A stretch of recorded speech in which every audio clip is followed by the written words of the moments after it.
Okay, I'm live. And by the way, thank you very much, John Hicks. I actually, for some reason, I thought you were already a member. But anyway, thank you very much for joining up to subscribe to be a member of the Canadian Libertarian channel. And actually, this time I noticed early on. Now it was before I went live, but it did say Liberty Explorer. That was so maybe it's something that StreamYards has updated because I actually seen it. So thank you very much once again, John, for choosing to have a membership on the channel. Really appreciate your support. And I haven't forgot about you. I just been really busy, not just in terms of like the online stuff, but try to kind of been getting back into a little bit of the old style of things I was into, like racing and performance and cars, bike sled, helping my son, of course, get himself set up, and he's looking for a home now. And so I've been busy, a little bit more active in my own personal life.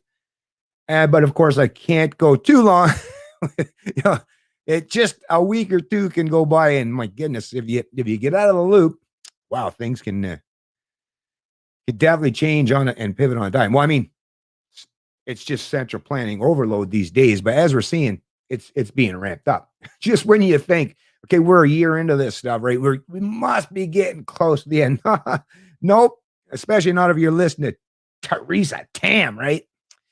Yeah, that she, him, her, whatever, I don't know, whatever.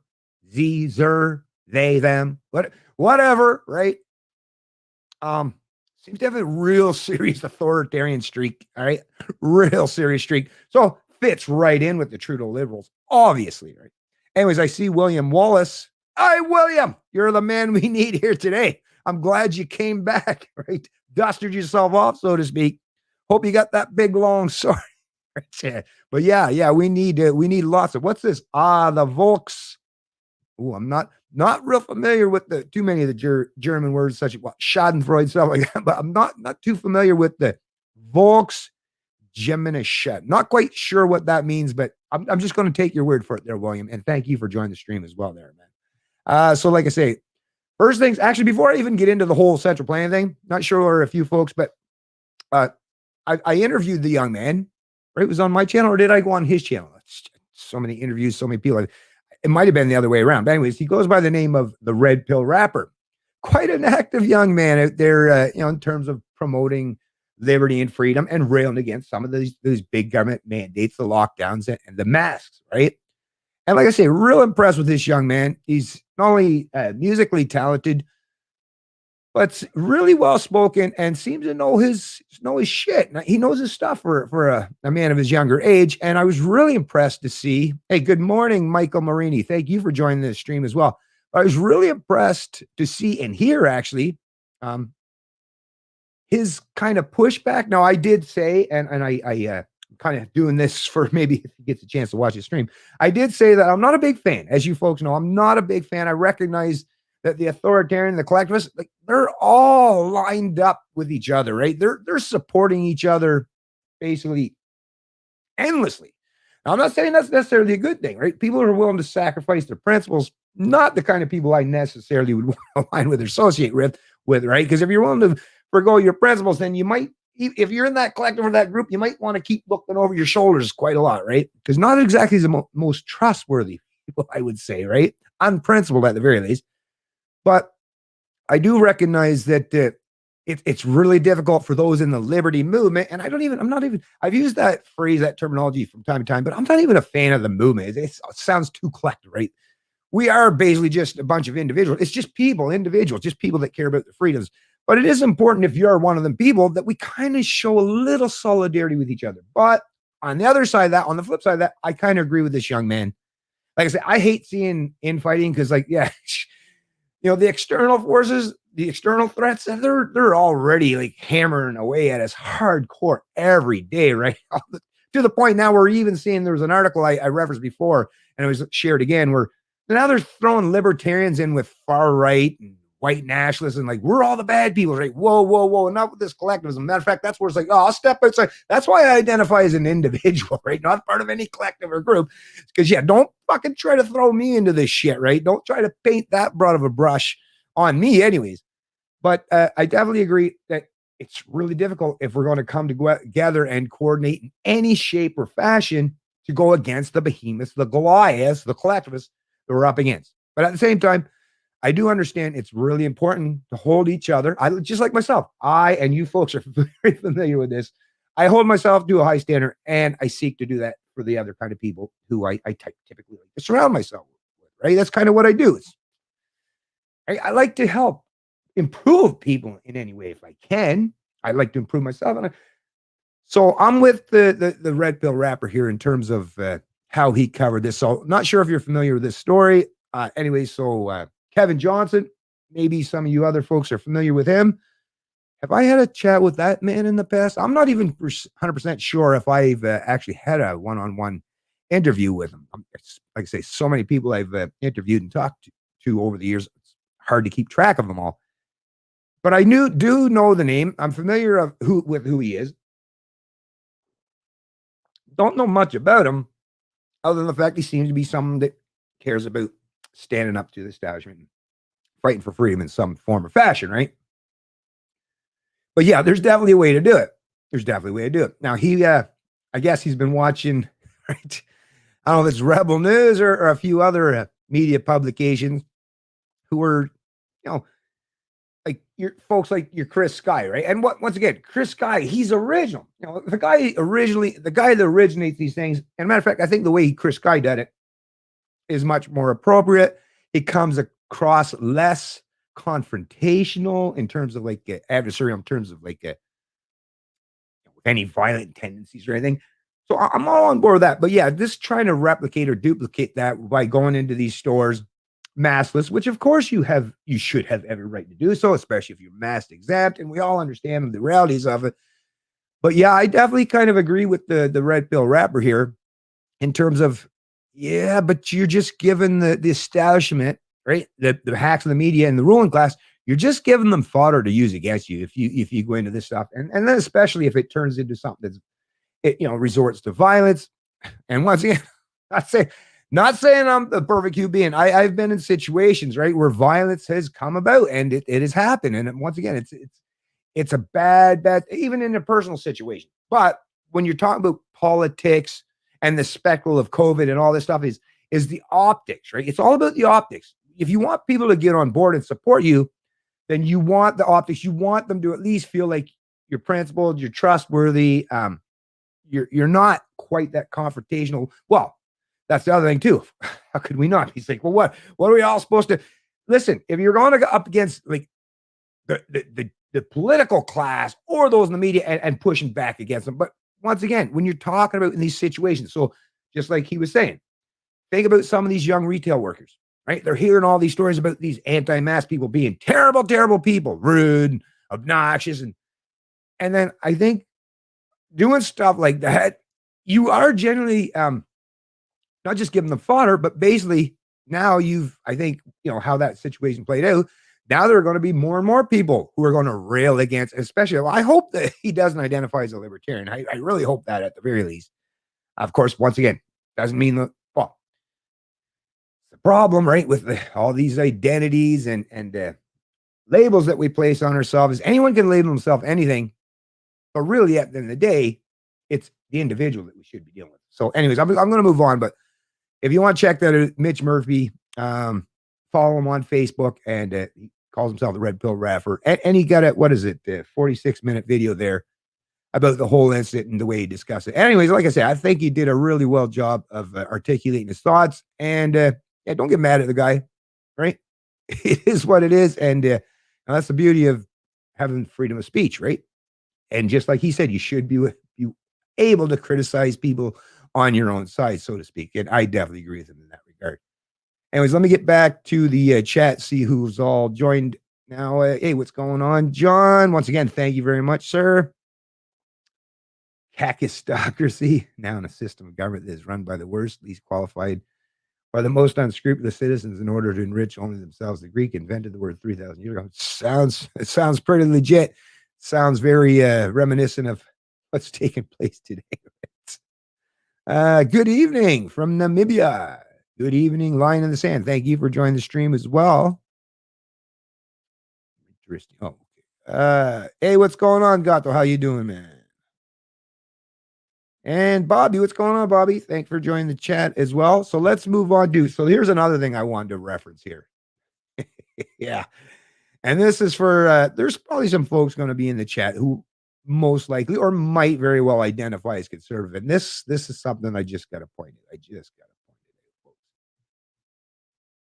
Because and you've probably seen this being touted around by the media and of course the conservatives, right? You know, they had the big convention, right?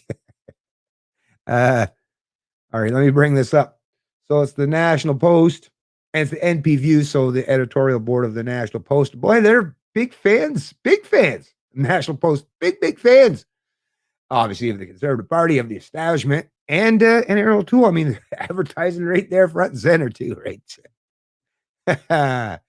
Anyways, let's just read a little bit here. So, NPView, conservatives must unite behind Aaron O'Toole if they are to defeat Trudeau, right? This was reported on March 26, 2021. But I mean, think about this. I mean, my God, I keep hearing the same shit. It's like, let's just race to the lowest common denominator. And our goal is what? To beat Trudeau, not to be principled, not to, get the economy out of the doldrums, not to get the culture of Canada in a much better track, like to advance us forward in the 21st century. No, that's just, we just got to beat our opponents, right? I mean, I know the fucking Leafs, the manager, general manager, and the owners over the years did lots of the same shit because they wanted to be able to beat or win this trophy, right? Made some really fucking irrational, stupid decisions. I remember back in the day when they had Lehman, Olczyk, Osborne, Ally Afridi.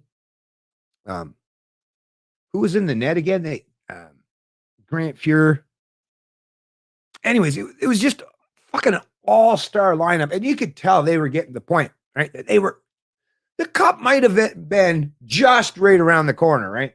I know lots of Leaf fans thought that for many, many years, many decades, but it actually, they had the potential. But because they had some peeps on there that were worth some money in the draft picks, or they could get like a whole bunch of trade, like one guy for a whole bunch. Well, that's what they did, right? Oh, look, I can get me 6 players, 6 new up and comers just by substituting or replacing one of my old players. But really, one of the players that actually took us really far and got us that close to the goal, right?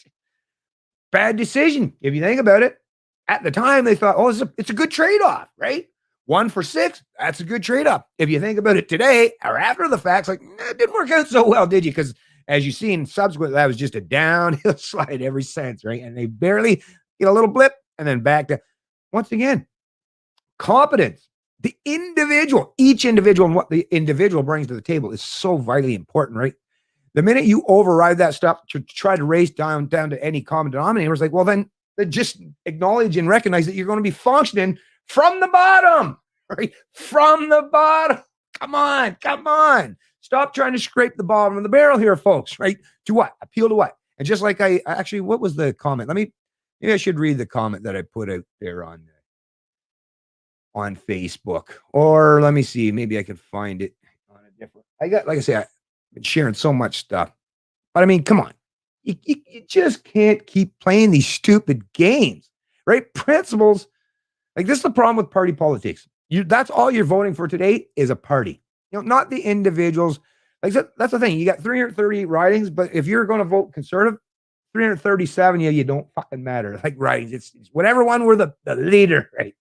The head of the snake is that, because they're at the end of the day, our proverbial dictator, right? They're the ones that get to make sure everyone else aligns with them. There's no dissenting voice, as we've seen. I mean, listen to even the way that the conservatives and O'Toole was talking to the people during the convention.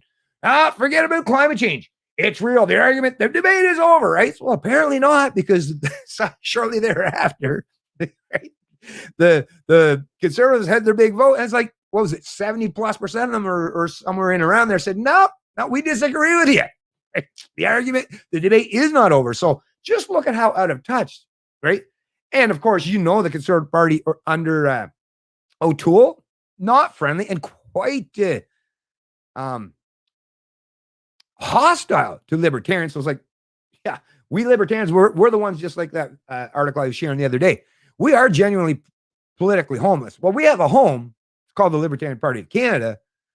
But, in terms of the politics and how that will play out, in a political election, the overwhelming majority of our peers, right, we're in a tiny, tiny majority. The rest of them are still playing in the libcon duopoly or the establishment. The ones that aren't playing the libcon duopoly, well, they're what?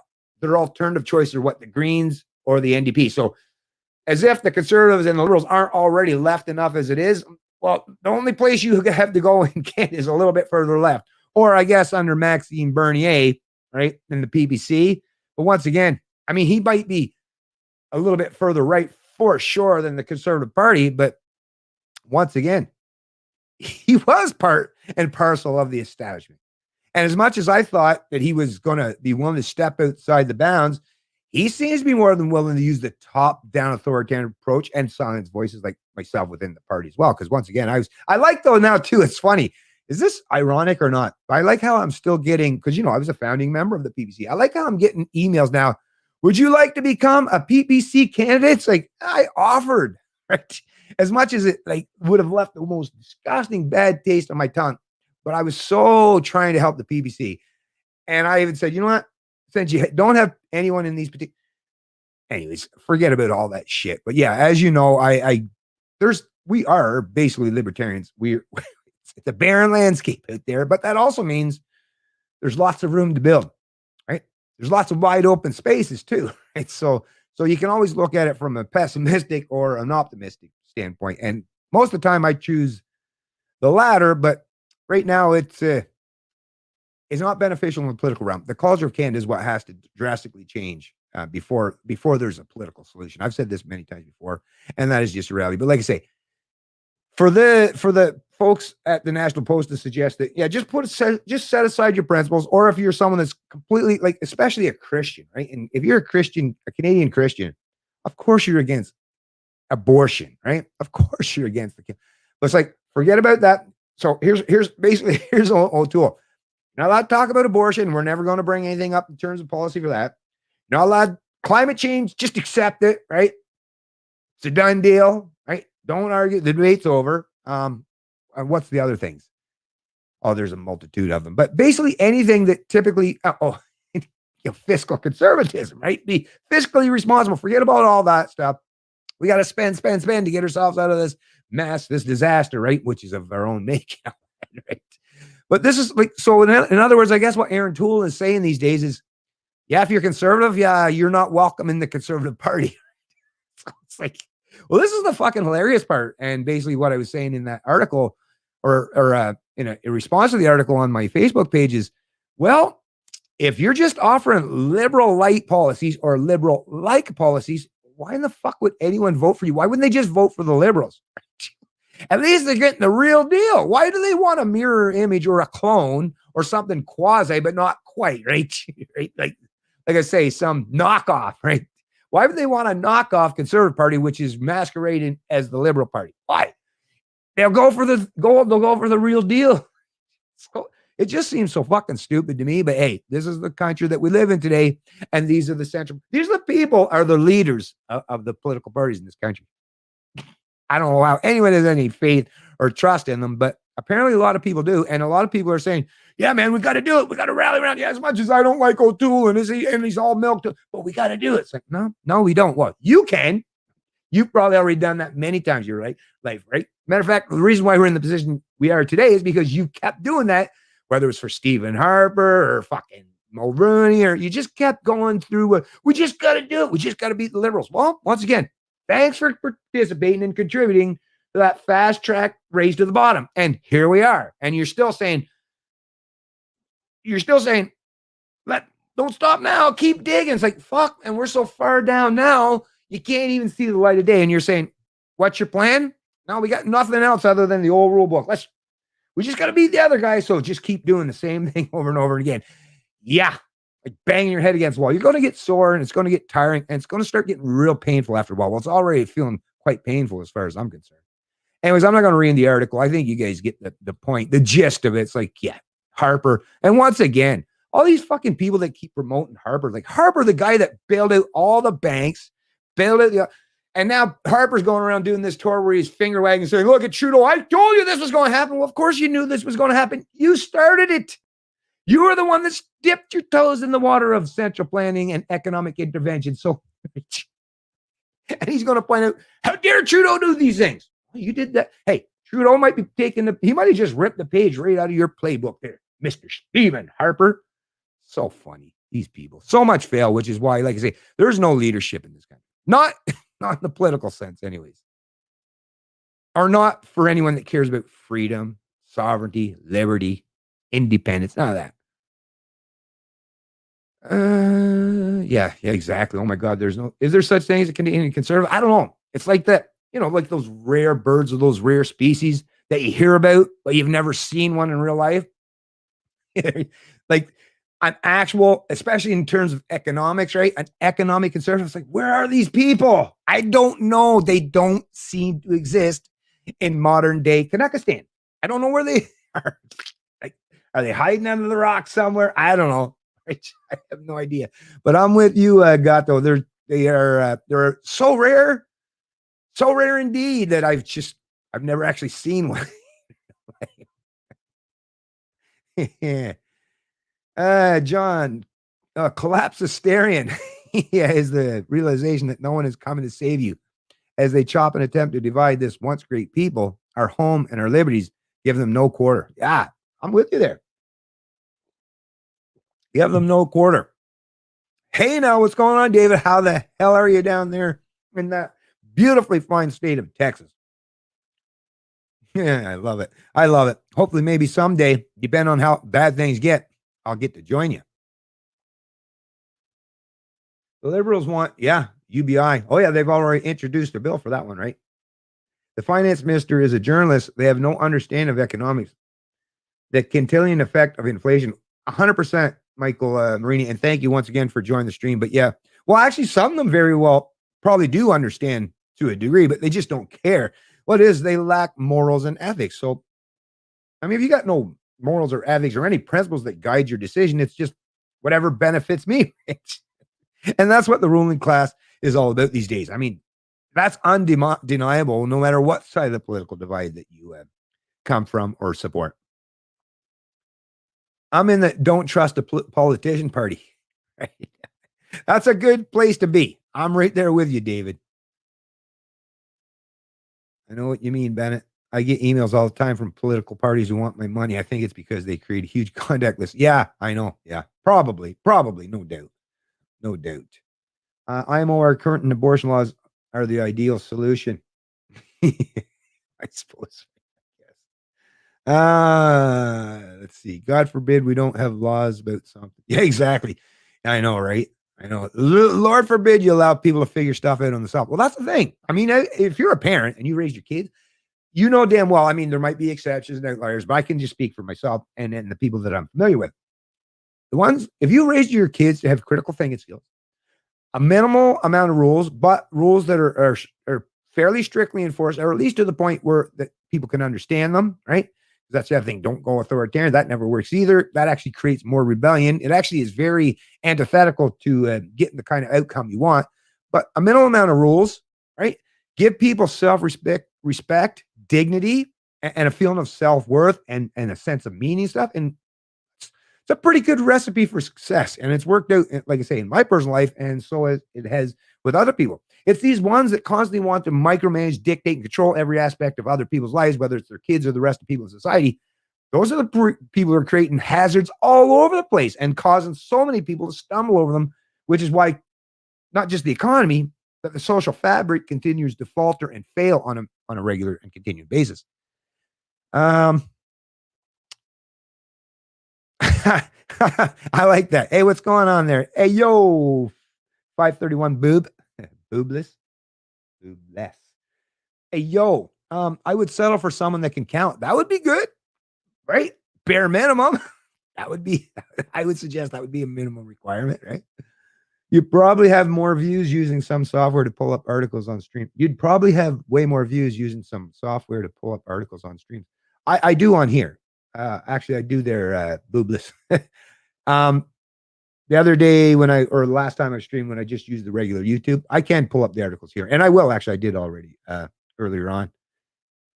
And what was in the news before all this COVID BS started? Yeah, Epstein, Tome, and that gross, yeah, kid stuff.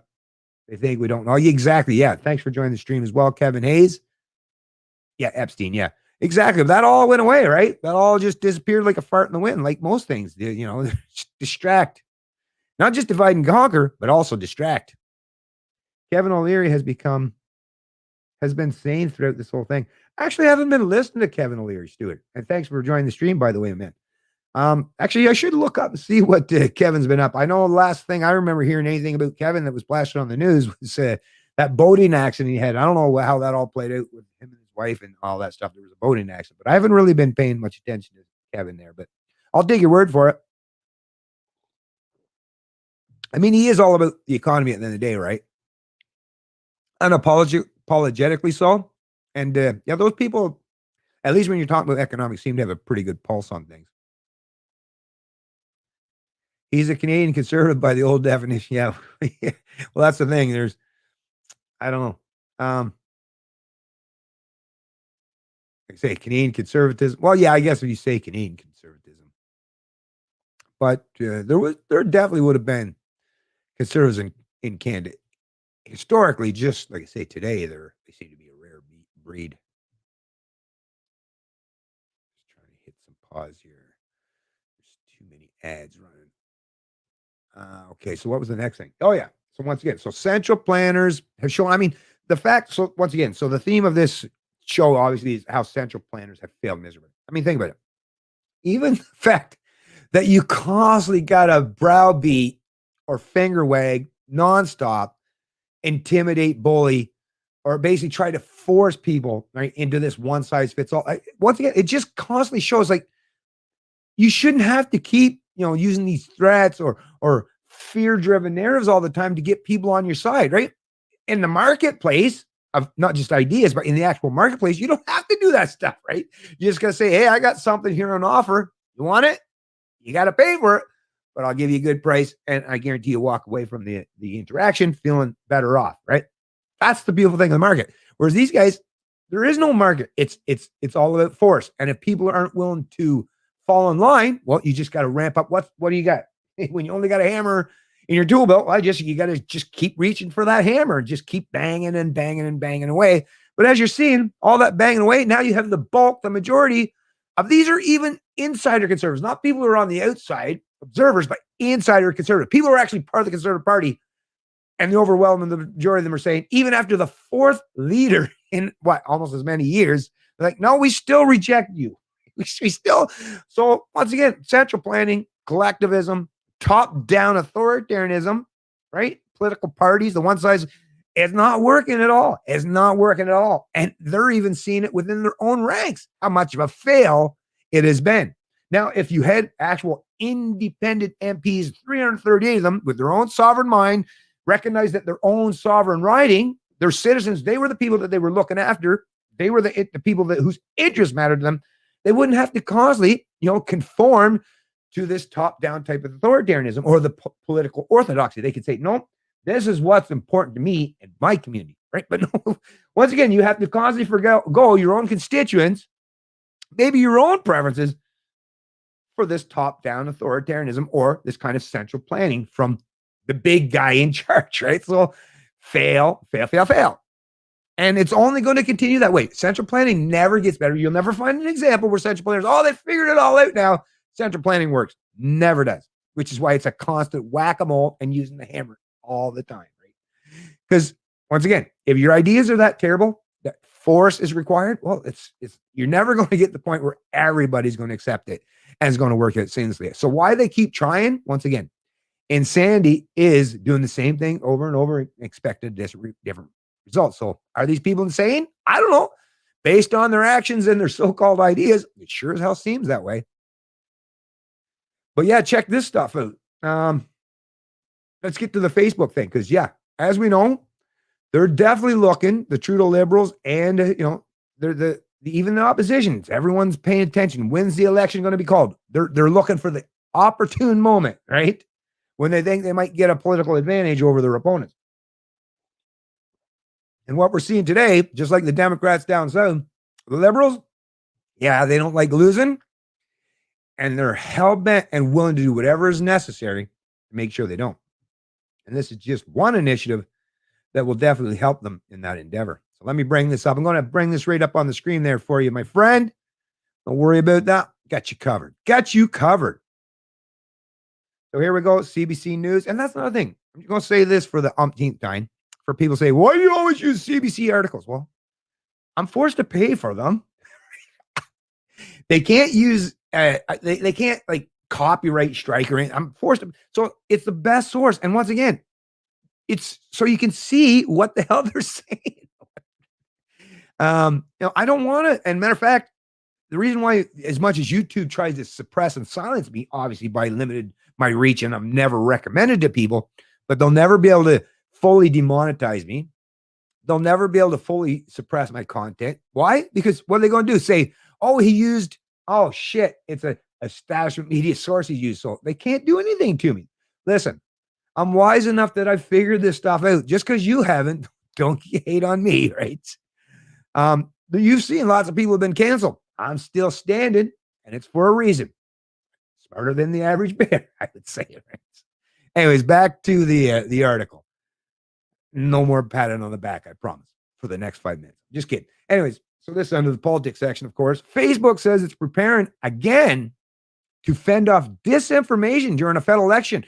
So big tech, Facebook, and have you seen this fucking Chan guy? Man, he looks like a fucking dictator. Matter of fact, it looks like Chan and that, what's that guy that's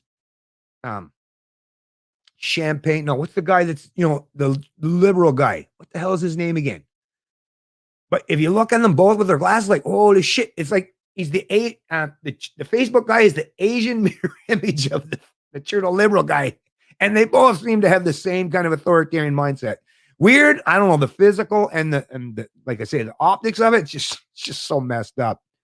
But I mean, big tech going to work in conjunction with big government to fend off disinformation. Well, that's one way of wording it. Another way of wording it would be, big government and big media and big tech are all in bed together to make sure that they maintain their positions of power and influence, and nobody else ever gets a chance to challenge them. That's what the headline would be if I were to write it. But once again, you're talking about the CBC, the Crown Corporation that once again functions under big government initiative as well. So they're all playing by the same rule book, folks. The social media giant is announcing $8 million today for Canadian news organizations. So I guess the $600 million that Trudeau, handed out, doled of your money or your kids' money. Actually, it ain't your money right now. There's so much debt and accumulated deficits these days. They could tax you at 100% for the rest of your life, and you're still known to get. No, it'll be your kids or your grandkids, right? So, anyways, to pay for these news organizations who are already propped up by big government to the tune of $600 million. But hey, once again, look at them all. Look at them all buttering each other bread. And here I am functioning off. Thank you very much, John Hicks. Really appreciate the support and all that. But, all right. I would love to be in a position. Matter of fact, I would love to be in, where's all the wealthy? Give me, if there's somebody out there that knows someone that's got some coin, listen, Rebel does good. Really proud of Rebel, especially with their Fight the Fines initiatives and actually standing for people and challenging some of these unconstitutional. We need more than just one. And I'd be more than willing to start an initiative. But once again, all this stuff requires a tremendous amount of funding. We're basically functioning on a shoestring budget.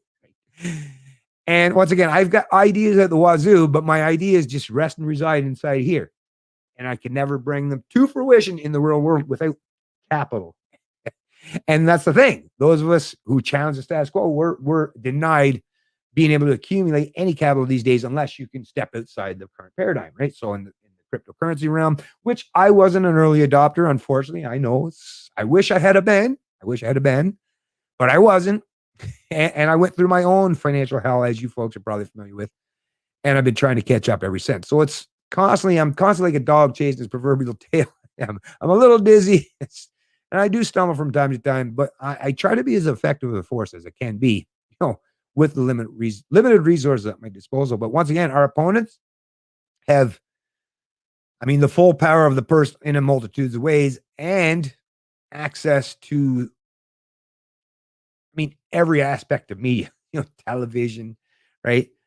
Radio, and now even the internet. Now social media execs and these behemoths in the social media realm are lining up and aligning with big government. Let me just read a little bit here, see what kind of rhetoric they say. So this is Elizabeth Thompson, March 26, 2021, who reported this.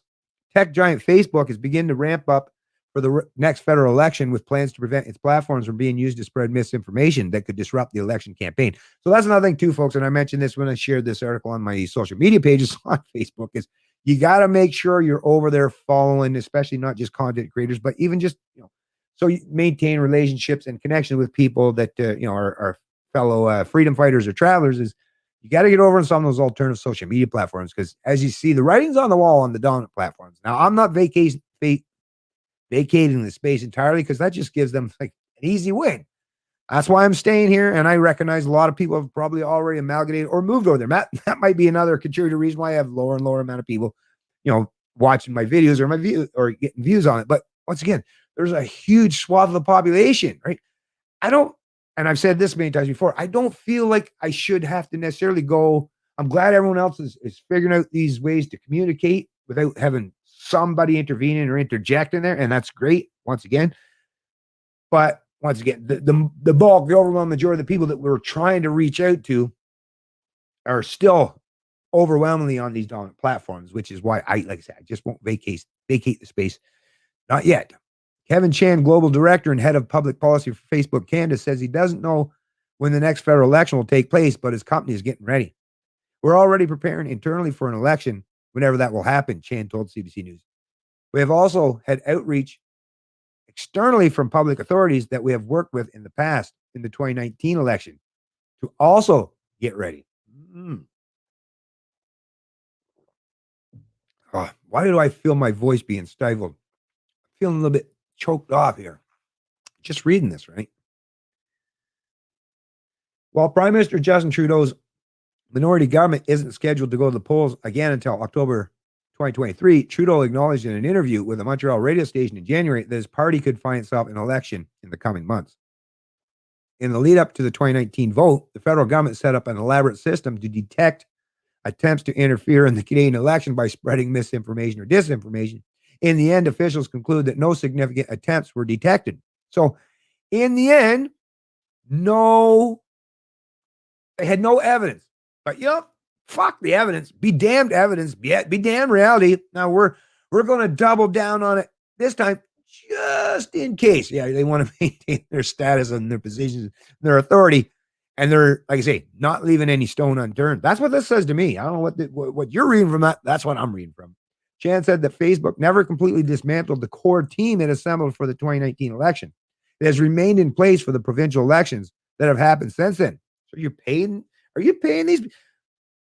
Like I say, these corporations, your economic bottom line doesn't seem to matter. Well, I guess not, because if they falter, it'll be just like the banksters or the auto industry or the airline industry. Oh, they just figure out we'll get bailed out anyways, right?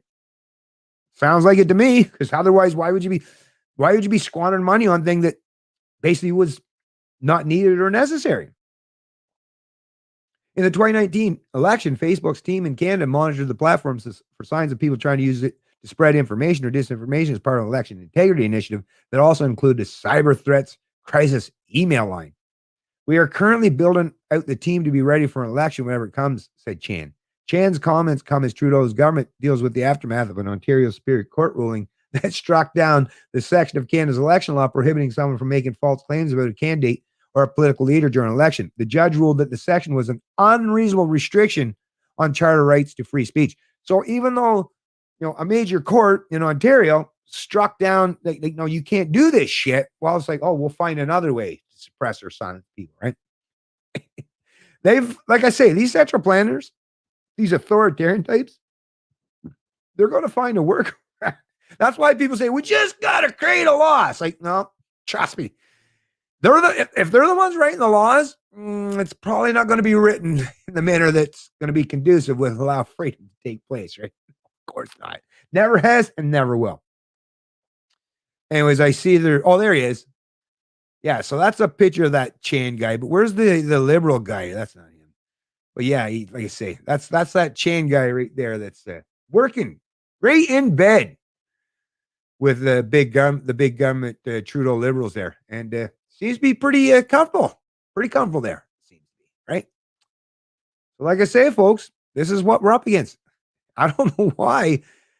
I don't know how bad things are actually going to have to get before more and more Canadians. Like I say, I'm really appreciative of you folks that always join the stream.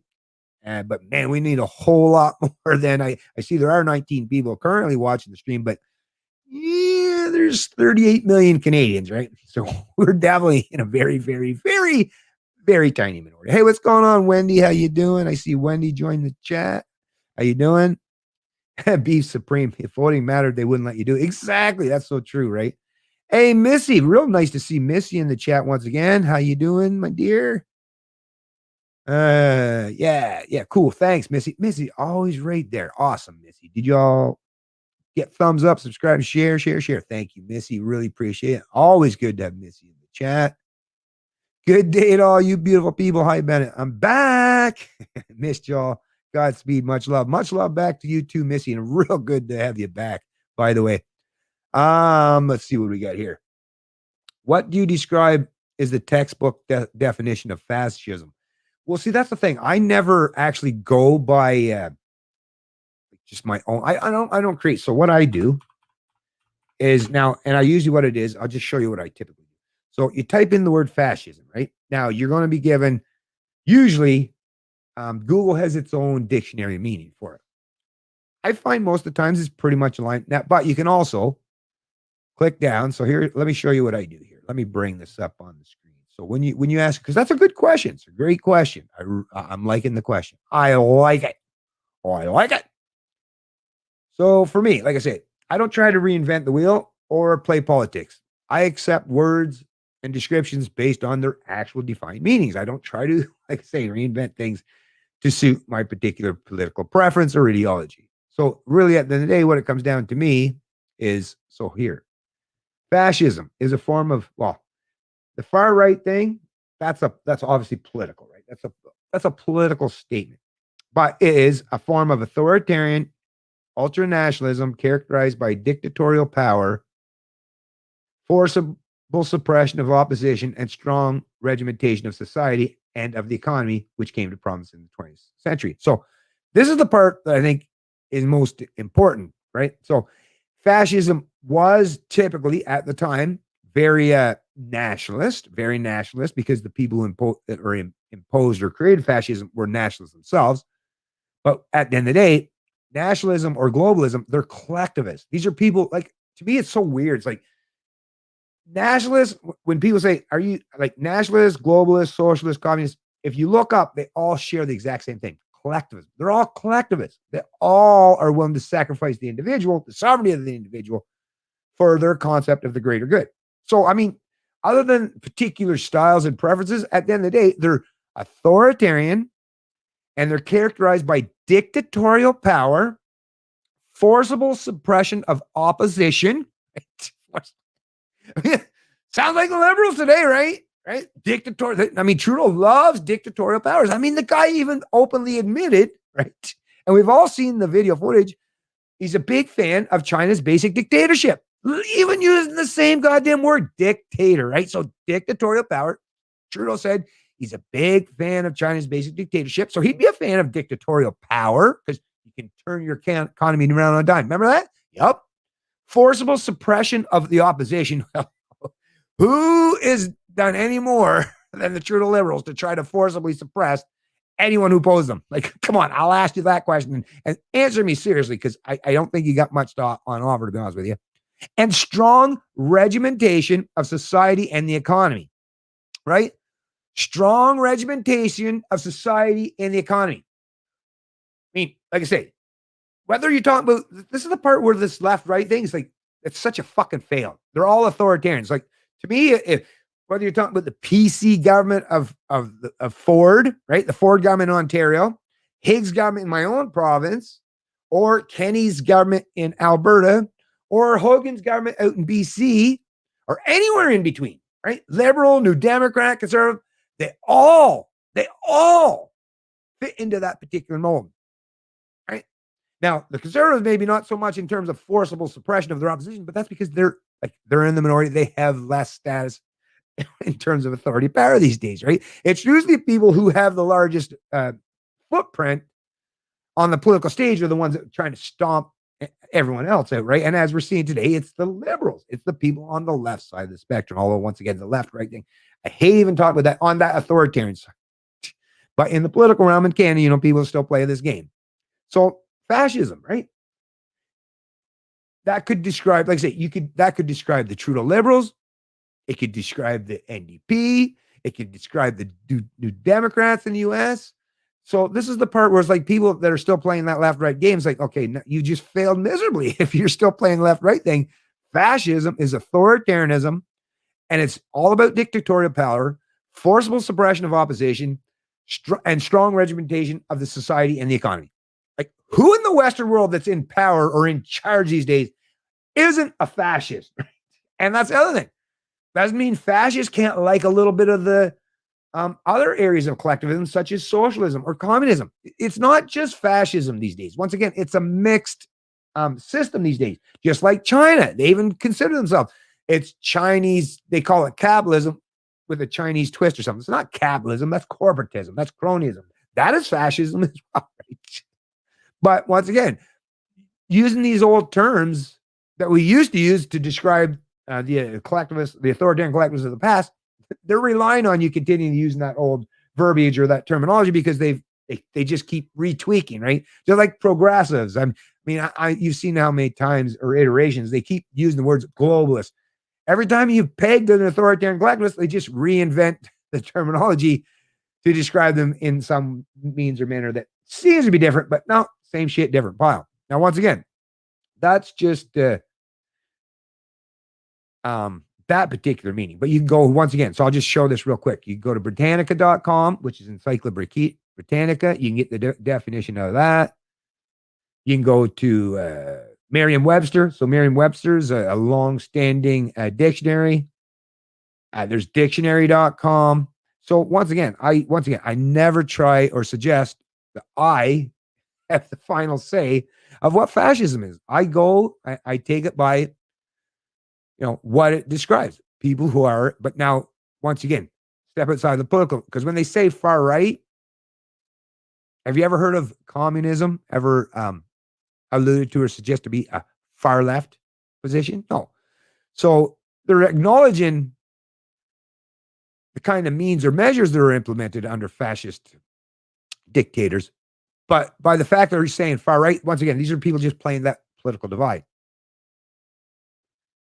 So I like I say, I don't invent or come up with my own meanings of the word, but I definitely, authoritarian collectivists, people who want to completely micromanage and centrally plan every aspect of your social and economic life. That's, like I say, fascist, communist, socialist. That's why the best way to describe them is not to use these terms that they keep reinventing time and time again, is just acknowledge that they're authoritarian collectivists. That describes them all. Authoritarian collectivists describes fascist, communists, socialists, and even people who are promoters and supporters of or advocates of democracy, right? People who are willing to sacrifice the individual for the greater good or the collective. That is what it is. Democracy, like I say, fascism, communism, socialism, corporatism, cronyism, they all seek to do the exact same thing. Or not the exact same thing, but basically iterations of the same underlying principles and fundamentals, which is to destroy the individual entirely.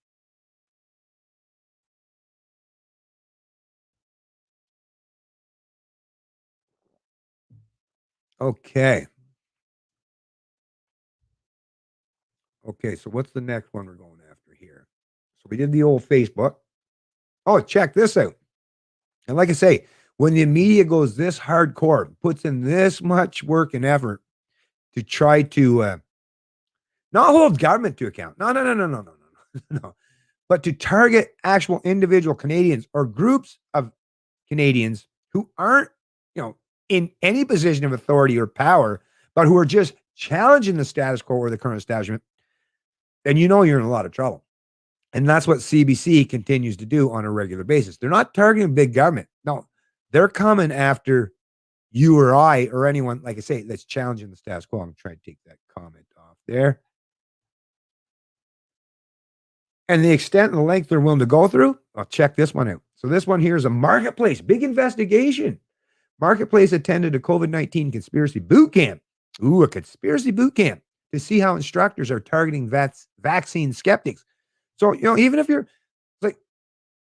if you're a skeptic of vaccine, are you not allowed that? Is that, oh yeah, it's illegal. It's wrong thing, right? But think about it. Just by you not aligning or going along with their bullshit narratives, this is what they're going to do. They're going to target you. And they'll even send little spies in, undercover investigative journalists, not to see what Trudeau liberals are up to, right? What big government or the central bankers or all these corrupt politicians doing. No. Or some of these, Marxists or postmodernists in the education centers who are destroying the minds of many, many Canadians, right? Young people anyways. Or like I say, the banksters. No. They're going to target people who are just questioning things or challenging the status quo. That's who they want to put the crosshairs on, right? Mm-hmm. Yep. Online boot camp. And it's just an online boot camp. It's not even in real life, apparently. Instructors discuss how to target vaccine hesitant potential hacking of vaccine passports. This report by Katie Peterson, Eric Zetto, and Asha Tomlinson, March 26, 2021. While Canadian health authorities fight back against what Chief Public Health Officer Theresa Tam has called an infodemic, right? Yeah, don't hold her to account. I mean, the fact that she or whatever lied or was proven to be completely incorrect, 100% in terms of the mask bullshit, although I disagree with all that entirely, but the way the rhetoric plays out, right? And lockdowns was a bad idea. Like the constant was like, how is it that these people can completely flip upside down and go 180 degrees from what their original positions were, and nobody's questioning them or allowed to question them? But like I say, Canadians are just trying to question, because the reality says that this is not, the COVID-19 is not nothing like they touted it out to be, right? This deadly killer that's going to take us all out, right?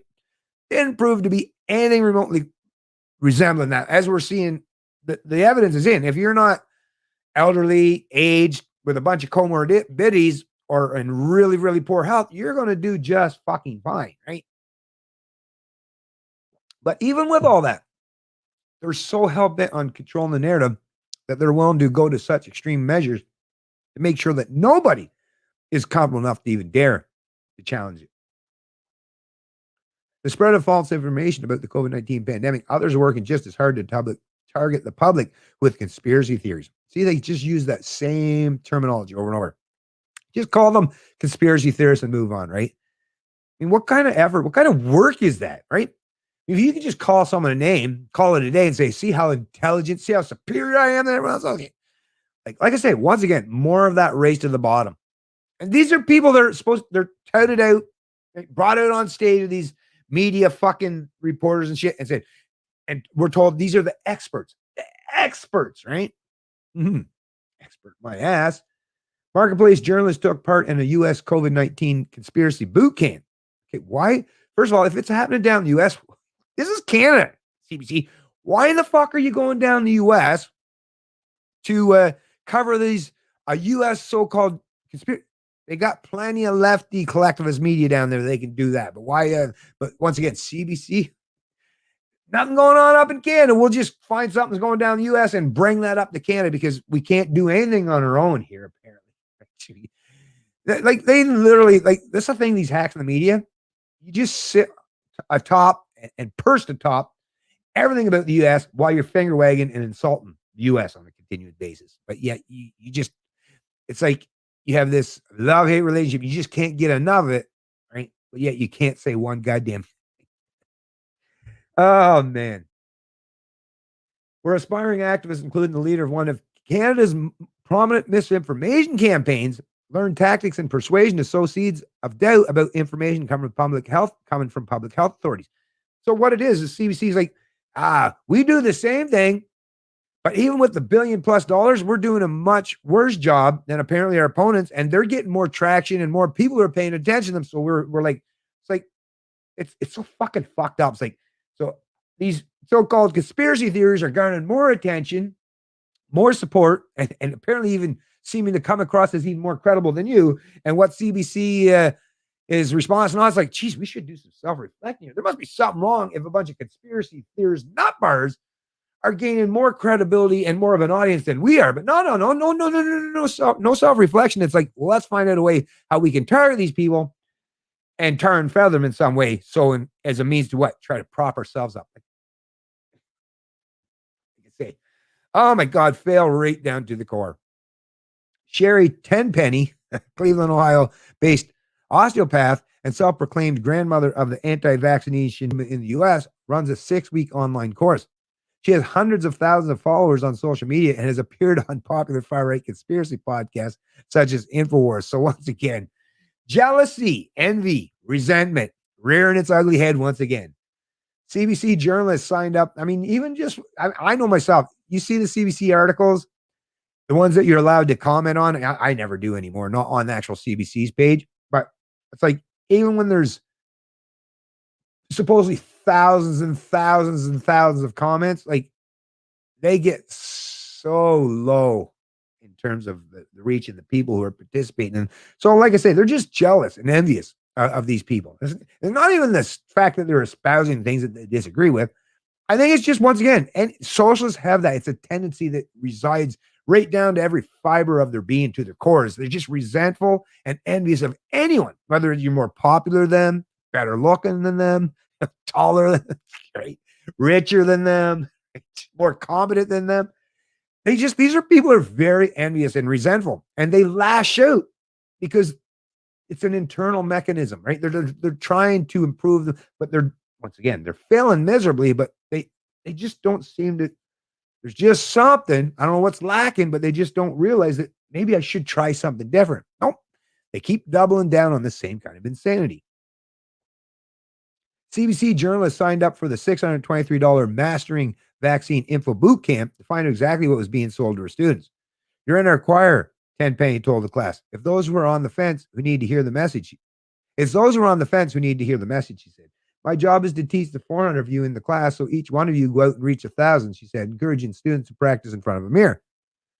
My job and your job and everybody's else who does this, their job is to sow seeds, she said in a separate YouTube video promoting the boot camp. We're going to build an entire army to stand up and say no, and say not only no, but hell no. Manipulation and persuasion. The boot camp's course material is primarily taught by Tenpenny herself, who explains her theories on the immune system, vaccines, and COVID-19, often contradicting scientific consensus on the topics. Okay, enough with the scientific consensus. There is no scientific consensus. And you know this, CBC, because you're the ones out there finding the people who aren't in that consensus and label them as conspiracy theorists or far right or doctors that, I don't know, you don't like, right? So there is no consensus or scientists, and we can prove that. So once again, it's just more political rhetoric. The communication tactics are taught primarily by Tenpenny's business partner, Matthew Hunt, who gives advice on how to ensure students connect with people on a personal level as a persuasive tactic. Understand the subjective human experience and how each individual stores their version of information is key to unlocking their mind and building trust and successfully affecting change with them, his course material reads. So once again, I'll place this in the description of this stream as well. But once again, central planners, the media mouthpieces, the thought leaders have failed so miserably that they have to do undercover reports and investigations to try to tar and feather or label people as what? Conspiracy theorists, far right. You destroy their ability to have their voice out there. Why? Because obviously their information that the media is putting out there is not being accepted and adopted by other than, and I've said this even on them, CBC.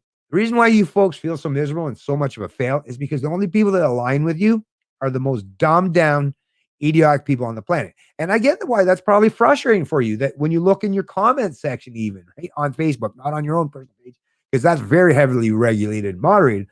But if you look at it out there, like say on Facebook in particular, you see that a lot of times the overwhelming people are replying to you are like, you're full of shit, CBC. So it's like they're trying their best, right, to put forth or to put forth the notion that they're the arbiters of truth, but in reality, at the end of the day, they recognize that they're feeling so miserable that it's like, if nobody's listening to us, I guess all we have at the end of the day is make sure they have no one else to listen to as well.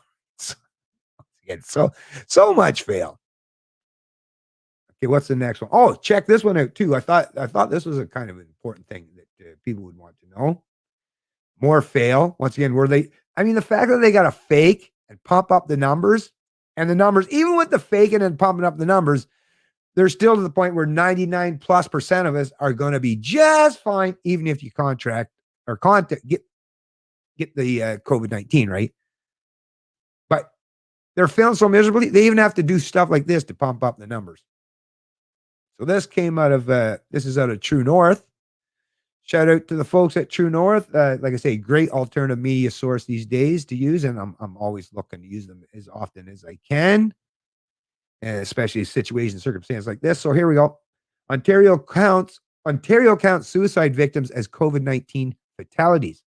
It's reported by True North Wire, December. So this was actually December 13th, 2020. So this is a little bit of an older report, but still relevant nonetheless. If someone who has tested positive for COVID-19 commits suicide, the Ontario Ministry of Health will record their cause of death as COVID-19.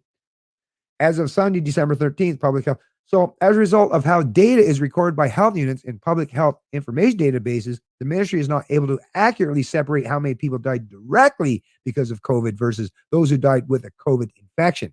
Ontario Minister of Health Senior Communication Advisor Anna Miller said to True North in an email. A death that occurs in an active case of COVID-19 is counted as a COVID-19 death. So once again, and this was back in December, right? So they obviously knew this stuff, yet they're once again continually, constantly promoting this fear narrative, even with this kind of knowledge front and center. So that should tell you a whole lot about these kind of people and what their underlying agenda seems to be. Okay, let me throw something else up here. Let's see. Actually, let me go back to the chat real quick.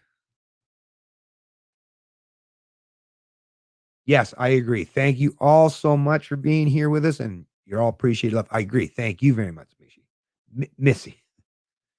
Too much fluoride. It could be fluoride. Could be. Not sure too much about that.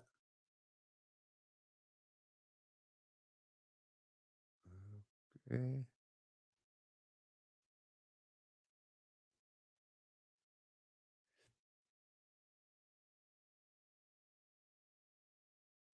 Yeah, well, it seems like they've done a really good job at that, right? It sure seems that way. Anyways, like I say, let me see what else we got here.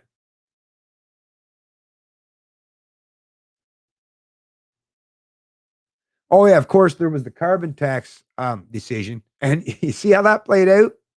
The carbon tax decision broke down right along political lines. So what is there? 6 apparently liberal judges on the Supreme Court and 3 so-called conservatives, and it was a 6-3 decision, with the 6 liberals aligning with the liberal government and the conservatives dissenting and saying that no, this is provincial jurisdiction and the federal government's overstepping the bounds. So it's all politics at the end of the day. So even central planning, central planners gave people who were advocates or supporters, naively I'll add, of democracy, they gave them the pretense or this notion that, well, if we just separate the powers of government, so we have a judicial class or a judicial branch, the legislative branch, and the executive, well, that's how we hold those 3 powers, because they're separate and individualized from each other, well, they'll hold each other to account. But I guess the problem is, well, they all function under the forced wealth and income redistribution model. So they all earn their paychecks as a consequence of theft, right,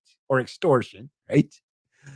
And they all are part and parcel of government. So there's always that chance, and we're seeing today that central planners are going to turn inwards and become the new, like I say, even the people that you're supposed to be your advocates or defenders of freedom, which you would think the judges are supposed to be, not just senators, but judges are supposed to be not just the sober second thought, but the ones that actually reflect the law and justice. But once again, these are people who are part and parcel of the state. So their interest is going to be maintaining and actually growing the state. So Once again, at the end of the day, the incentive structure is set up that no matter what side of the political aisle they claim to align with or associate with, they're going to maintain the status, position, authority, and power of the state because they are part and parcel of it.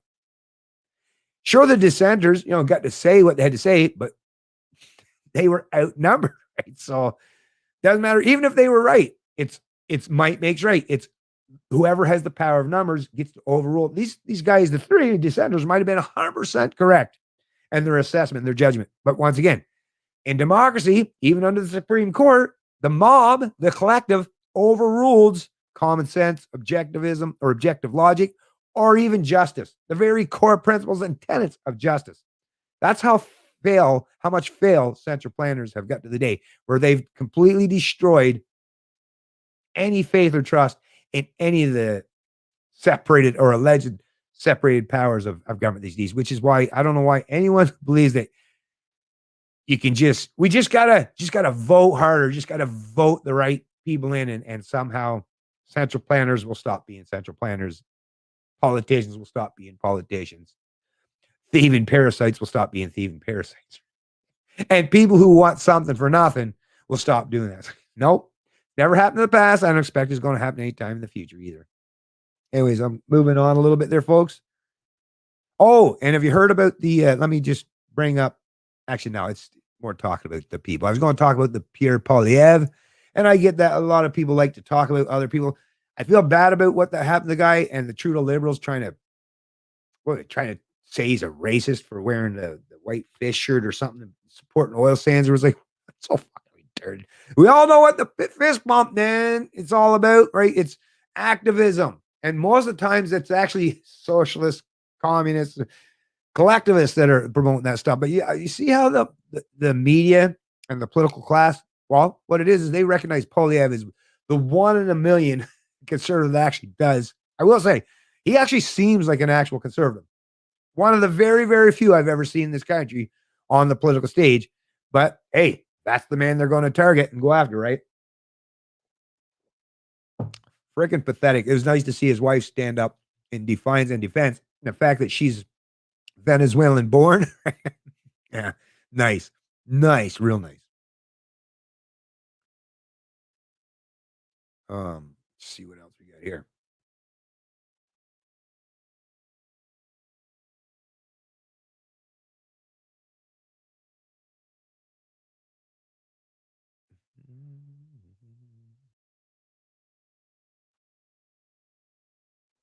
Oh, and this one out of True North. Are Canadians aware of the facts about COVID-19? And I got to tell you, no.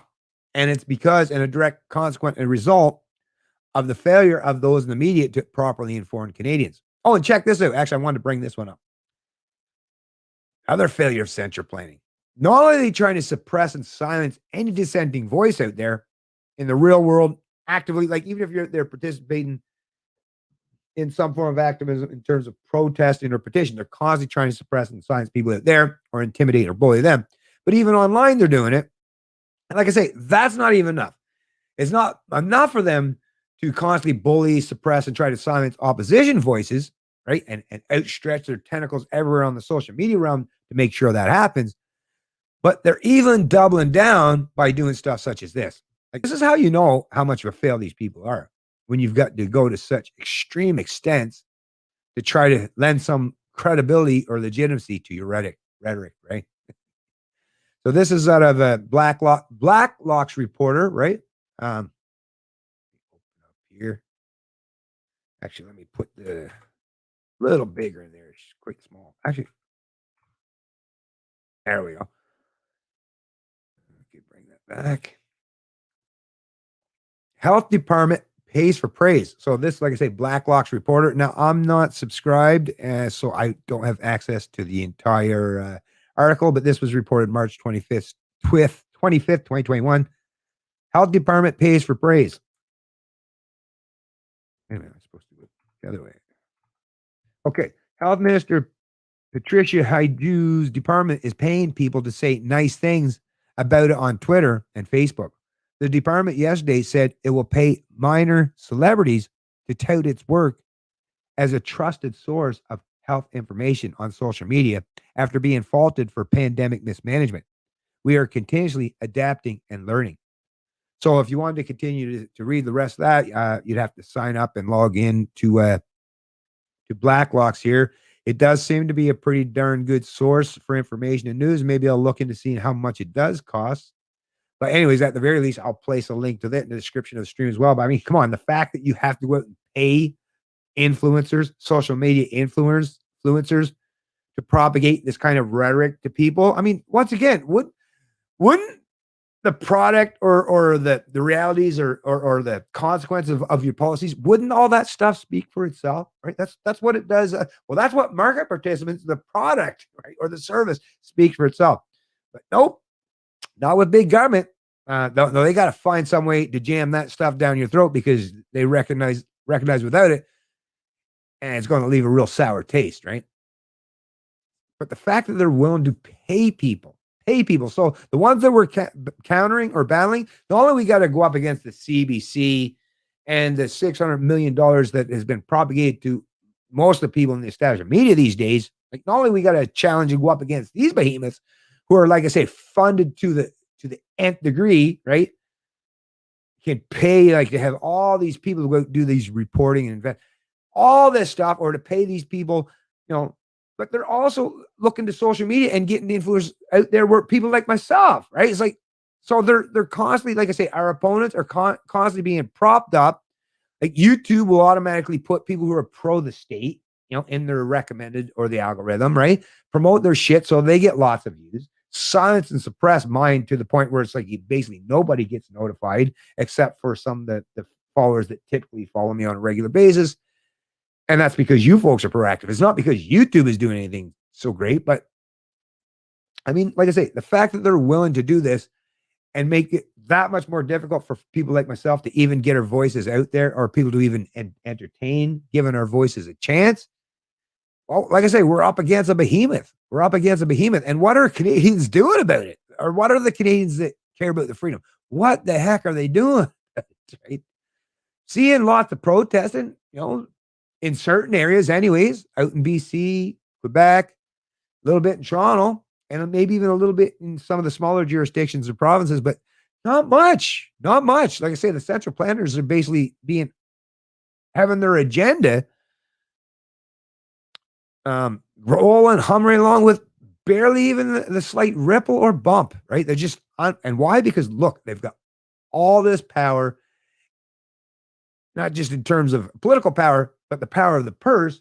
So they can spend as much money as they want to challenge or to counter people like myself, who once again basically got to function with one hand, one foot behind my back. So, like, holy, I mean, bullying is one thing, but then there gets a point where you're beating a dead horse and or just picking on the weak just for the sake of picking on the weak. I guess I don't know.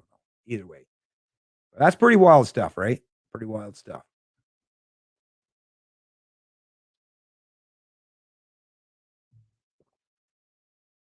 Okay, moving on to the next one. Say lots to cover.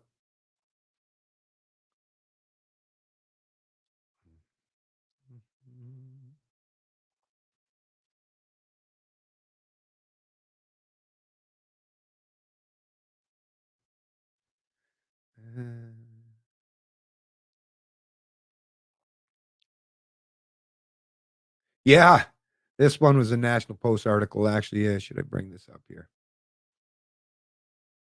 Catherine Marshall, lockdowns leave us all uneasy. Where are all the charter champions? That's the thing. Now, this was shared by the Canadian Constitution Foundation, and I will say I'm really appreciative that at least a couple of them have stepped up the plate to challenge big government. But when you listen to the way these people talk, like they seem very toothless. And if you think about what the measures government's willing to go to, right, to impose their will, their mandates on the people. Well, I mean, at the very least, bare minimum, you got to at least be willing to push back against that with some kind of forcefulness, right? If not, it just comes across like you're begging your masters for freedom. And yeah, no, if you beg your masters for freedom, you're not going to get it that way, right? Um,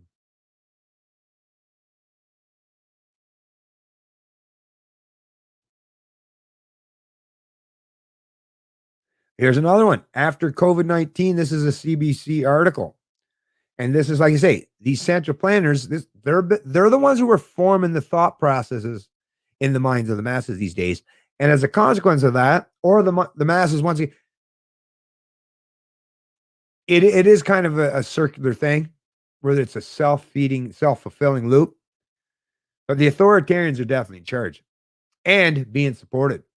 So this is an article at the CBC. It says, after COVID-19 outbreak in retirement home, families want mandatory vaccines for staff. And like I said,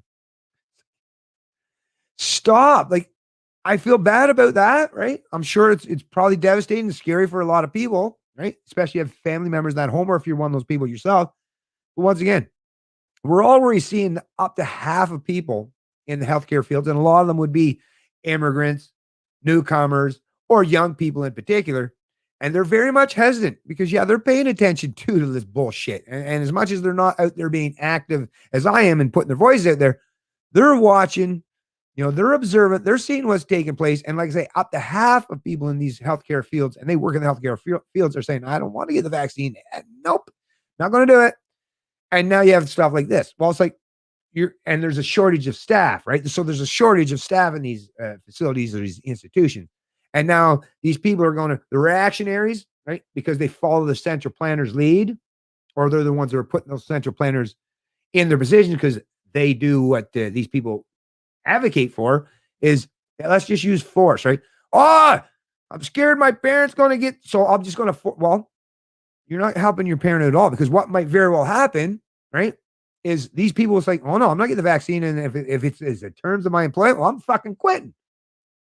So once again, central planners, by using force as a means to an end, it could actually make things worse, because you're just going to create an even higher level of shortages for these staff in these positions who are already, I would imagine, going through hell because of the freaking redundant levels of bureaucracy and bullshit that they have to deal with on a regular daily basis. But yeah, advocating for using force or forcing people to have vaccines. Well, like I say, this is once again, just like some of the old boomers, like, yeah, you keep fucking with your young kids, but like I say, someday you're going to rely and require them to take care of you and your elder. You might have want to thought about that today.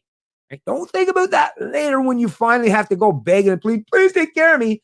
Because once again, once you forced and imposed yourself on them, or economically enslaved them for decades, yeah, those people aren't going to be there, not going to want to be there for you later on, right? It's going to be a detriment, not just right to other people, it will be a detriment to you. So central planners, authoritarians, they don't even seem to realize or perceive that they're not just causing harm to the rest of society, but they're causing harm even for themselves and people that they align with. But once again, these aren't critical thinking people. These are people, the only thing they see is, once again, using that hammer, because that's all they got, and force. Force is all that. So if you're using force as your means to an end, you're leaving a whole lot off the table, right? And no wonder they're so seemingly out of touch with common sense, reality, logic, or morality.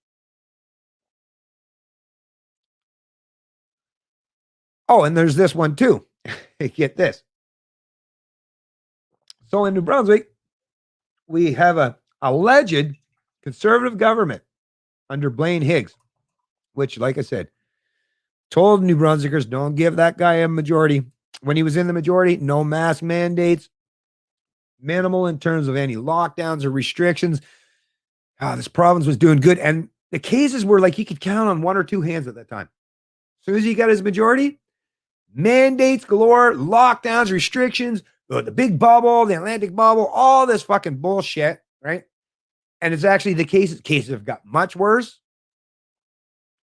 It's still nothing to write home about, to be honest with you. But I mean, I feel bad for those who have suffered, but it's definitely got a lot worse, progressively worse, progressively conservative. But once again, not only these central planners failed in that regard, but they failed so many times throughout past that even economically, conservatives can no longer claim the position of being conservative anymore.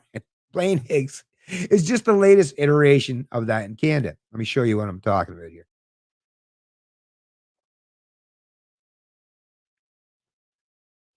So what's Higgs saying? Documents show. Oh, sorry, wrong one. Anyways, this is another thing. More big government central planning and intervention in the economy, but that wasn't quite the That was not the article I was looking at.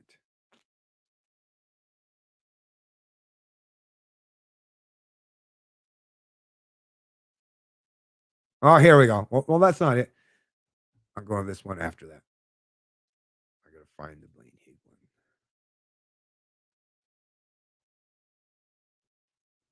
If I can.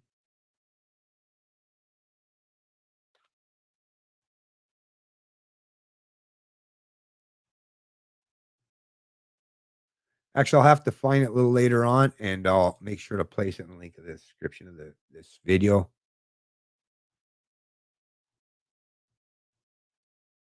But basically, Blaine Higgs, he may impose a carbon tax on New Brunswickers.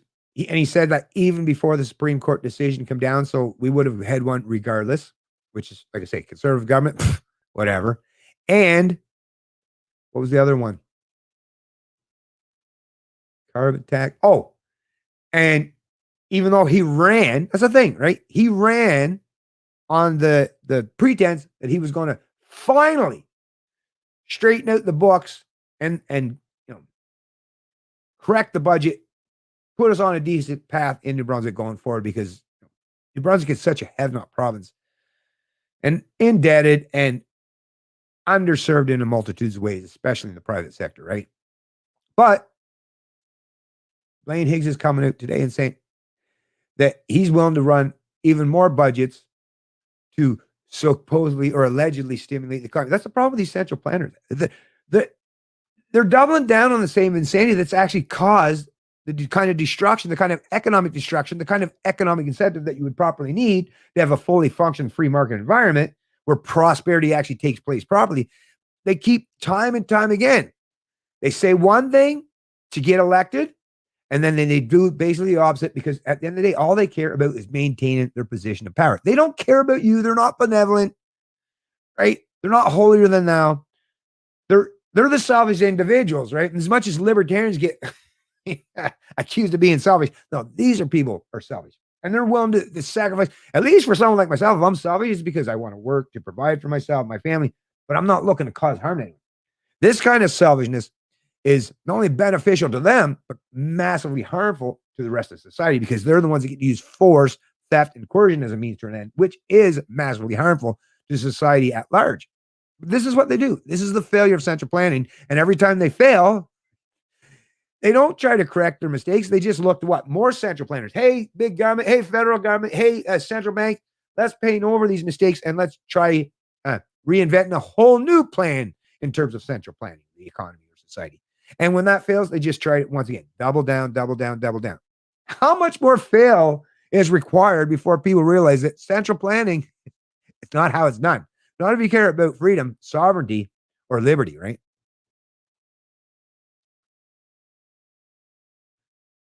What else do we get here? Like I said, I had lots and lots of stuff here.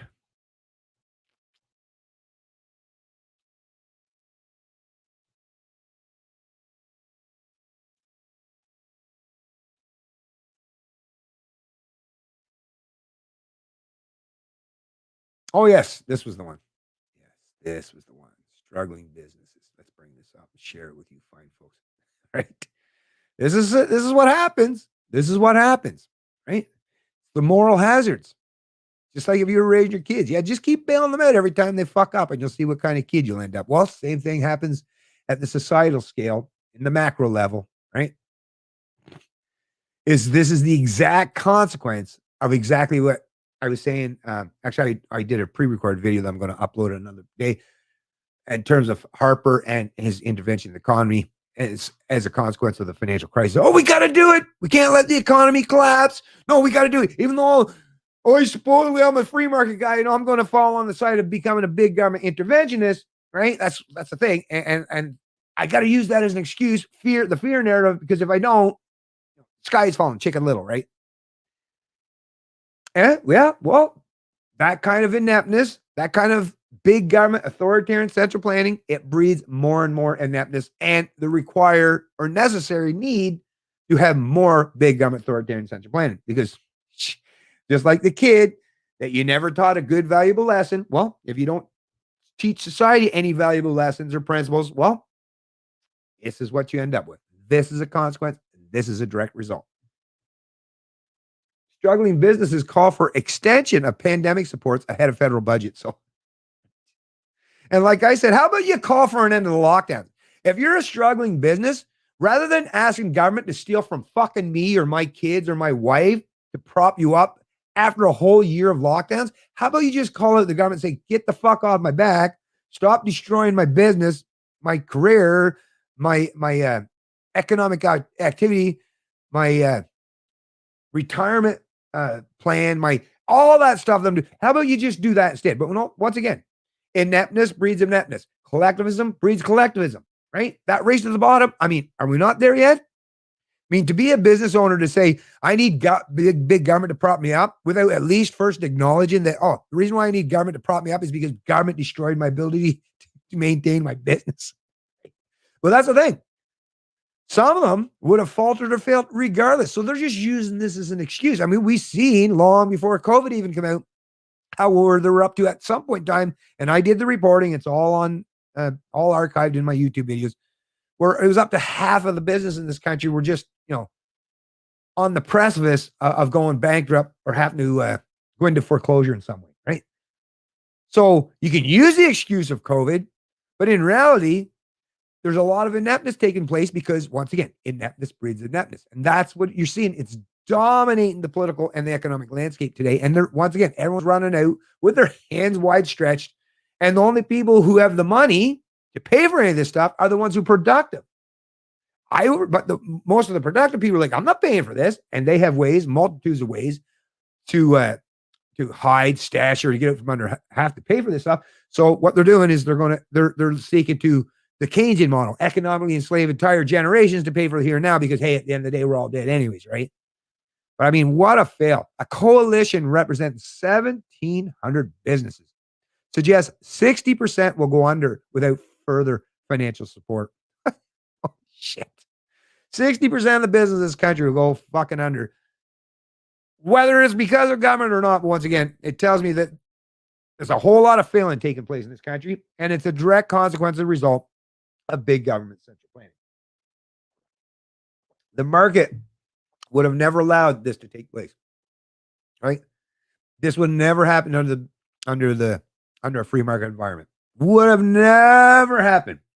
If you think it would, call me up. Well, not call me. Text me on any. I'd love to have a debate with someone that thinks that big government central planning is what corrects the economy and keeps us on a path or an even keel going forward. If you're one of the advocates of Keynesianism, I would love to have a chat with you. Please do. Or especially one of these MMT proponents. Oh, I would love to have a chat with one of them, but they won't. They won't, because I can destroy their narratives really quick in short order. Businesses from the sectors hit hardest by the economic downturn caused by the pandemic are calling on the federal government to continue pandemic aid programs for the rest of the year. Okay, I know I've had to say this a few times, but maybe someday some of these hacks in the CBC will hear it and learn it and finally repeat it. The pandemic didn't shut down any businesses. Not frickin' one. Matter of fact, it's a virus. Has no ability to do anything in terms of causing business closures. Big government does. Authoritarianism does. These mandates and these edicts, the threat of force, the threat of fines, sending the Stasi, the modern day anyways, to make sure that you're masked up, muzzled, and locked down, that plays a huge effect on destroying the economic prosperity or prowess of these 1,700 businesses. But once again, now they don't want to place the blame there because they're wanting to instead, don't want to bite the hand that feeds you, right? Can't insult big government while you got your hands out to them, right? That's what it is at the end of the day. These businesses probably even recognize you're the fuckers that ruined my business, but I need your money. I need your hand. It's like, well, once again, that race to the bottom, right? I don't want to participate in it. I know the folks that typically watch my videos and my streams don't want to participate in it. These folks do. And they represent, I would say, the majority of people in this country, folks. So there's that. In an open letter addressed to Finance Minister Chrystia Freeland, Finance Minister, those words just don't even sound right together, right? And released today, the coalition of hardest hit businesses asked Freeland to extend the federal wage and rent subsidies beyond the current deadline of June 5th through to the end of the year. So what? Going on, it'll go on 2 years of government welfare handouts for big businesses. Oh, yeah. And who's going to pay for it? Yeah. Yeah. The ones who are actually productive in society and not taking the handouts, right? That's unbelievable. The coalition says it represents businesses across the tourism, travel, hotel, arts, culture, and hospitality industries. It reports a survey of its members showed that 60% of the 1,700 businesses that responded said they'll go bankrupt without continued access to federal support programs. I mean, if that ain't an admission of the failure of big government central planning in the economy, I don't know what is. Matter of fact, I could have just read that one paragraph and said, okay, I'm done with the stream, right? And moved on. But you know me, I like to offer as much information as possible for, and go at it from a multitude of ways. And because some of what I say appeal to some people, it'll land in their ears and it'll be like, yeah, that resonates with me. Sometimes I got to come at it from a different perspective to get it to appeal to other people. I don't know. Like I say, I just try my best. But at the very least, this is and I mean, hotels, right? Right? I think Trudeau's helping out with those hotels quite well. I mean, propping them up by using them as federal quarantine sites, right? And man, are they ever making the coin, right? What? That a typical something that would cost about $100 and some a night goes for $1,000, right? Well, that's certainly subsidizing big business, big industry to a degree, and it's at the expense and cost of the average Canadian. Once again, forced to prop up big business. The average Canadian is forced to prop up not just big government, that's just always a reality, but big business as well. I tell you, folks, at some point in time, Atlas, where are you at? About time to shrug. And was all place a link to this in the description of the stream as well. Back to the chat, see how everyone's doing.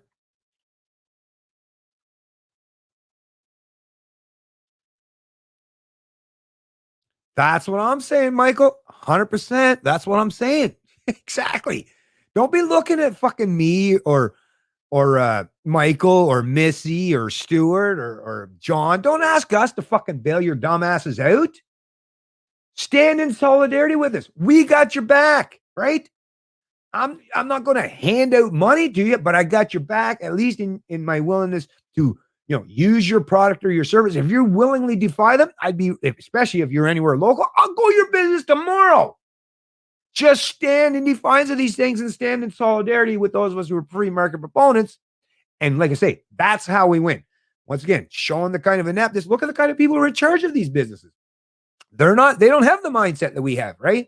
Because they've been functioning under big government authoritarianism and those kind of top-down rules, regulations all the time. And so they independence, that entrepreneurial zeal, it's all gone by the wayside, folks. It's just stick your hand out.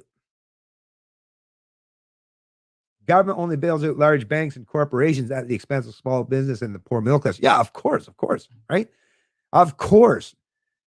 Which is probably the most devastating aspect of how this plays out is the constant destruction of the small to medium businesses. Because you know what? For the most part, over the course of my entire life, how I've managed to maintain as much freedom and liberty in my own personal life as humanly possible is because I've refrained from working for or with some of these major corporations. I've mostly functioned my whole life in typically small to medium. I would say mostly small, not even medium. Maybe a couple, if I think back, that might have been considered medium-sized businesses. But I would say the overwhelming majority of places I've ever worked for, and even my own small business that I was running, was a small business. They're much more agile. They respect their employees much more. Like, you usually get your compensation for pay is based on your merit and what you bring to the table. There's a much more closer personal relationship, right? You're not just a number. I've always enjoyed functioning in those kind of environments in the private sector, and I wouldn't trade it or change it for all the tea in China. But these major corporations, I feel bad. They're so heavily regimented today. It's just like working for big government, right? Major corporations, working for a major corporation today or big government, it basically must look like the same thing. Right? You could probably walk from the halls of Congress, let's say, or parliamentary House of Commons into one of these corporations, be like, this very, very similar setup. The bosses all act the same. Looks like we all have the same policies and procedures. Yeah, that's what fascism, corporatism, the mixed system economy, whatever you like I say, whatever label one you want to throw on it these days. But that's what top-down authoritarian central planning is all about, right? And why it will ultimately fail, and why the reason why they have to go through this much shit, right, is to sustain it in any way, is because it's a model that's built on quicksand. It's not built on a solid foundation. So it's constantly work and effort just to sustain it, just to keep it above water, right? Whereas anything built on a solid foundation, very minimal effort has to go in at that point in time, right? To sustain it.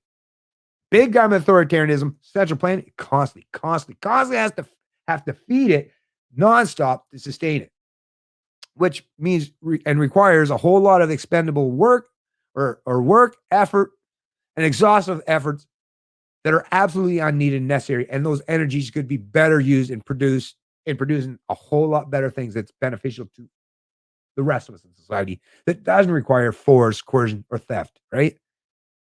But no, all the energy is being sucked up and absorbed by big government central planners these days. Yeah, we know their playbook very well. We sure do. We sure do. Local is key. Definitely support local. Local is very important for sure. I do that, especially being a small rural community type of guy where I'm living. I love supporting local businesses for sure. They will lighten up on businesses by making them do vaccine scans. It's already happening in the US. Yeah, no doubt. Yeah, these vaccine passport things, right?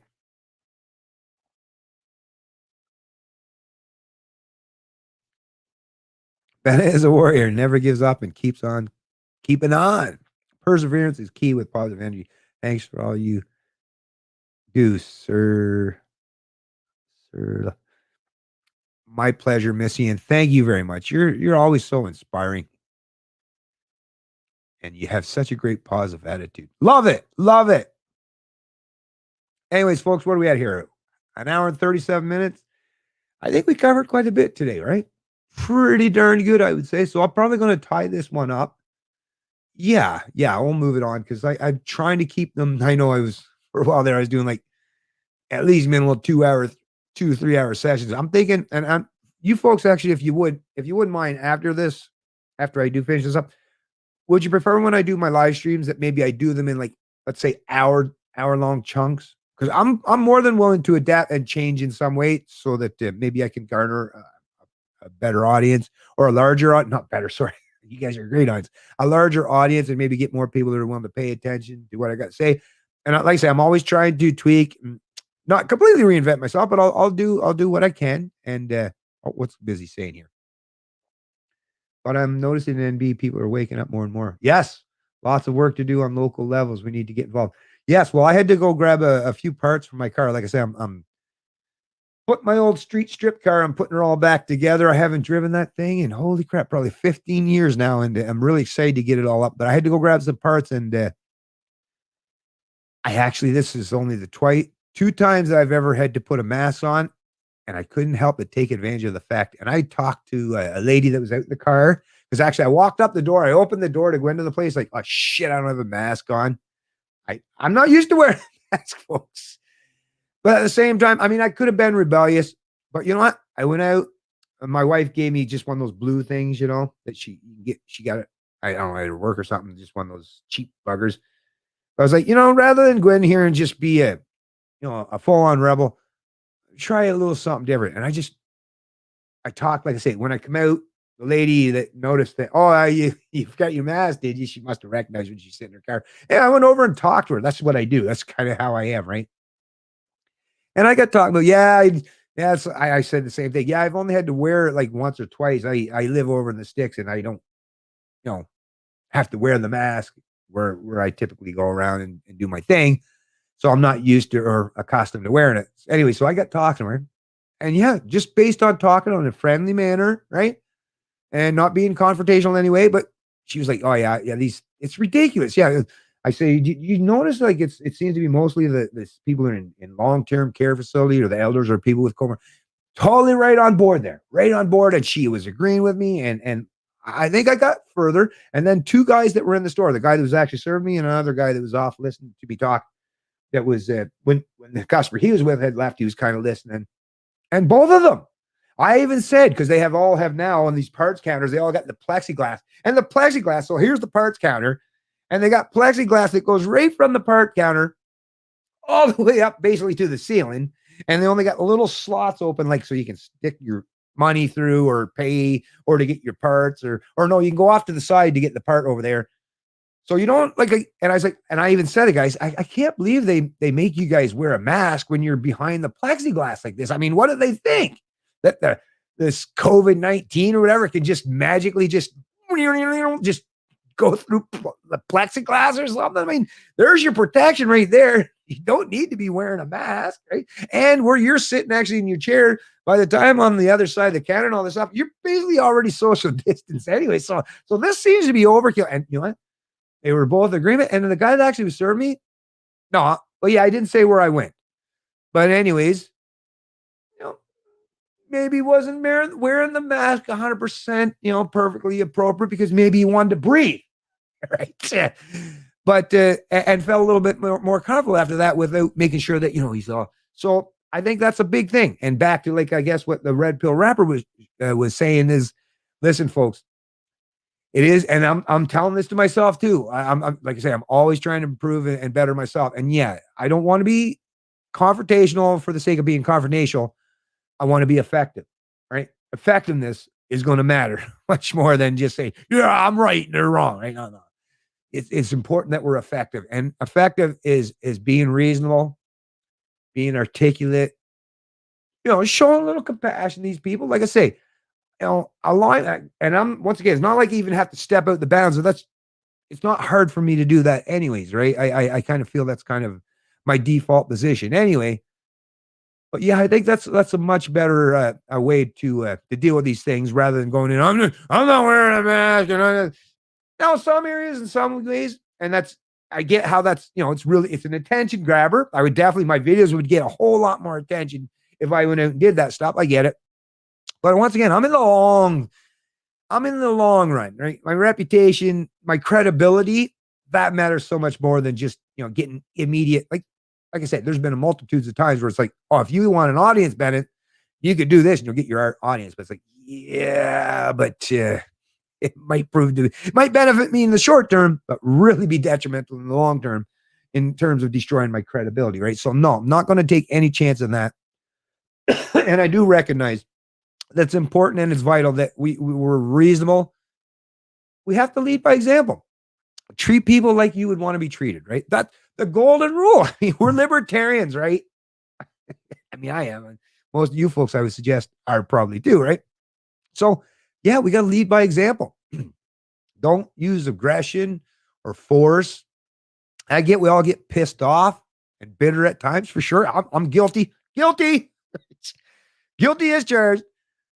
But yeah, if we're going to be effective, we got to make sure we're doing the right thing, right? And if we want to be leaders and people do follow our example, that's the way to do it. So, like I say, proud of that young man, Mitch. He's a wise young man, and you know who knows the potential this young man has in his future. Oh, by the way, one last thing before I tie this up. Will I get? No, I don't think I'll get in trouble, right? No, I don't think so. We'll see. I guess we'll see. But or should I? Yeah, I'm just gonna put this on, and then I'm gonna use it as my outro, and hopefully I don't get in any issue. Because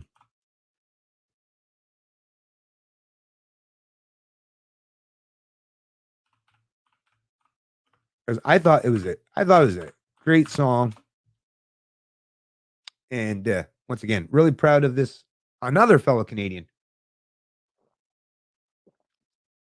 who's doing great and big things, railing against the status quo, the establishment, and being inspirational and sending out some really good messages at the same time. So, like I said, I'll just check in the chat real quick here. And like I said, I'll just play this as my outro, and I'll see you folks I'm in for a roundtable. Oh, awesome. Let me see what's going on here. I hear you getting through with you. to make others feel better for being our yes, 100%, Missy. Okay, so Wendy at roundtable. I would love to have a big roundtable. Yes, yes, 100%, Missy. Would you be interested in doing a roundtable? Yes, I am 100% interested in that. Sorry, I'm working on building up fellow fighters for human.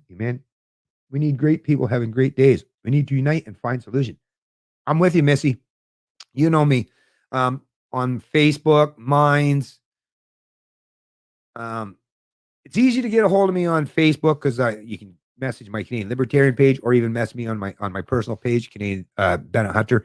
Actually, Canadian Libertarian Group. Even I set up the Canadian Libertarian Group because I realized that some of the other Canadian Libertarian groups are not libertarian anymore. So I set up the group so that you don't have to all just go to my own personal public figure, Canadian Libertarian page, so that you have a place to congregate to and you can speak freely. You know, it's me. Speak freely, do your thing, and you don't have to worry about some commie suppressing, denying your voice, right? But yes, I'm definitely on board with that, Missy. So definitely reach out to me on any one of my social media pages or message me at Canadian Libertarian BH at gmail.com. So Canadian Libertarian, all one word with BH, Bennett Hunter, BH at gmail.com. Any way you can contact me. And I would definitely be interested in a roundtable. And Stuart, if you want to get in on that stuff too, man, like I say, always happy to have a conversation with you fine folks and talk to you. Because like I say, we are the people who are the ones lead by example and offering solutions, ideas, and embolden people to be not just passionate, but genuine advocates for liberty. And that's what we got to continue to keep doing.